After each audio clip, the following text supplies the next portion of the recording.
এই জুলাই অবদান নারীদের তো ছিলই, এবং এই দেশের সকল আপামর জনগণের নারী এই অবদান ছিল। এই জুলাইয়ের অবদান থেকে শুরু করে এই ফেসিবাদের বিরুদ্ধে সকল মানুষের মানে সকল মানুষ গুম হয়েছে, খুন হয়েছে।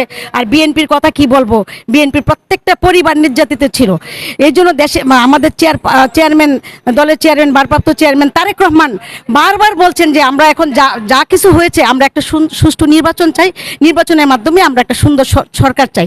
এখন এই যে জুলাই আন্দোলনের একটা গোষ্ঠী শুধু এটার বেনিফিট নিতে চাচ্ছে, সেটা কিন্তু ঠিক না। দেখেন তারা আজকে এই বেনিফিট নিতে গিয়ে জুলাইকে বিক্রি করে তারা আজকে মব জাস্টিস করছে। আপনারা দেখেন এই যে মুরাদনগরে 3টা মানুষকে মেরে ফেলা হয়েছে একজন উপদেষ্টার নির্দেশে, একজন উপদেষ্টার বাপের তার চাকরি চলে গেছে তার দুর্নীতির কারণে। এখন যে ওই জায়গায় যে মহিলা বসেছিল তাকে, তার ফ্যামিলি সহ 3জনকে কিভাবে নির্যাতন করা হয়েছে। আমরা এই নির্যাতন চাই না, আমরা এই আলতা ফেসিজম আর চাই না, আমরা আলতা ফেসিবাদ আমরা আর চাচ্ছি না।